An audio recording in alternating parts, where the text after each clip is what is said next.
আসসালামু আলাইকুম, কেমন আছেন সবাই? আজকে ভিডিওটা অনেক ইন্টারেস্টিং হতে যাচ্ছে, বিশেষ করে ক্রিকেট লাভারদের জন্য। কারণ আজকে আমরা নাইট মিনি ক্রিকেট ম্যাচের একটা আয়োজন করতে যাচ্ছি আমরা সবাই মিলে। মাঠ ভর্তি দর্শকের উপস্থিতি দেখে বোঝাই যাচ্ছে যে আমাদের গ্রামে ক্রিকেট প্রেমীর কোনো কমতি নেই। রাতে যেহেতু খেলার জন্য আমাদের ব্যাট, স্টাম্প এবং কিছু প্রাইজ কিনতে হবে। তো চলে গেলাম আমরা আখাউড়াতে। বন্ধুরা, আমরা আজকে রাতে যেহেতু খেলার জন্য ব্যাট এবং কিছু প্রাইজ নিতে আসছি। তো আমরা আসছি আখাউড়া সড়ক বাজার নাহার খেলা করে। আমরা এখন ব্যাট চুজ করব, ব্যাট দেখে শুনে একটা ভালো ব্যাট নিব। তো দেখাই আপনাদেরকে, এখানে ব্যাট অনেক ব্যাট আছে, আপনারা আসলে যার যার মতো করে পছন্দ করে ব্যাট নিতে পারবেন। তো আমরা অনেক খোঁজাখুঁজির পর একটা ব্যাট পাইছি। সবকিছু কিনা শেষে এখন বাড়ির পথে ব্যাট, স্টাম্প, ট্রফি কিনে এখন বাড়ির দিকে যাচ্ছি। আর বাড়িতে এসে দেখি যে ছোট ভাইরা যে উইকেটে আজকে খেলবো মূলত রাতের বেলা, উইকেটের তারা কাজ করতেছে। আমি প্রায় সব ভিডিওতে বলে থাকি গ্রাম মানে প্রাকৃতিক সৌন্দর্য ভরপুর।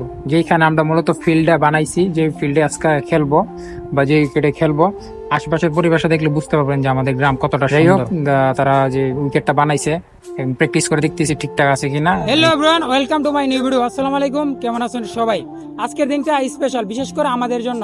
আমাদের বাড়ির সবাই মিলে একটা নাইট মিনি ক্রিকেট ম্যাচ আয়োজন করতে যাচ্ছি। ক্রিকেট ম্যাচে বড় দল বনাম ছোট দলের খেলা হবে। আমরা আজকে সবাই যারা এখানে উপস্থিত আছি, সবাই আমাদের বাড়ির এইখানে ছোট দল এবং বড় দলের সবাই উপস্থিত আছে। এই ম্যাচটা অবশ্যই আপনারা দেখবেন আর উপভোগ করবেন। টস হবে এখন। দুর্ভাগ্যবশত আমরা টসে হেরে ফিল্ডিং এ যাই। টসে হেরে ফিল্ডিং এ গিয়ে প্রথমে বোলিং এ যাই আমি। অপর প্রান্তে ব্যাটিং এ আছে আমার মামা।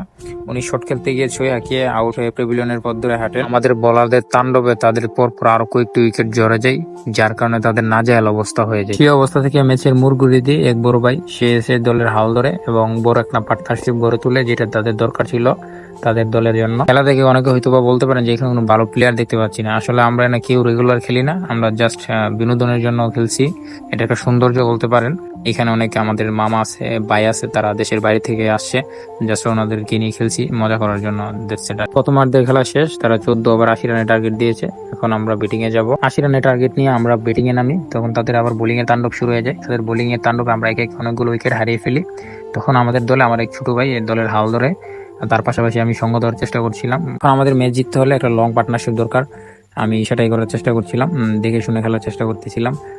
সিঙ্গেল নিয়ে যেহেতু শর্ট বাউন্ডারি, জুড়ে খেলতে চাইলে ছয় হয়ে যেতে পারে। পরপরই কয়েকটা সিঙ্গেল নেওয়ার পরপরই আর কি রিস্কি সিঙ্গেল নিতে গিয়ে আমি রান আউটের শিকার হই। আমাদের ম্যাচ যেটা খুবই সংকীর্ণ, অল্প কিছু সংখ্যক রানের দরকার ছিল, কিন্তু আমি আউট হওয়ার পরপরই আমার ছোট ভাই আউট হয়ে যায়, যার কারণে আর কি ম্যাচটা পুরোপুরিভাবে আমাদের হাত ছাড়া হয়ে যায়। তো খেলার মধ্যে হার জিত থাকে, মন খারাপের কিছু নাই। যে অবস্থানে গিয়ে আমরা হারছি, মূলত এখানে মন খারাপের বিষয় যে আমরা এত কম রানে যে হারছি লাস্টে উইকেটের জন্য। কিন্তু হাতে আমাদের 3 ওভার ছিল, যদি উইকেট থাকতো তাহলে আমরা ম্যাচটা জিততে পারতাম, উইনার হতে পারতাম, হাত ছাড়া হতো না।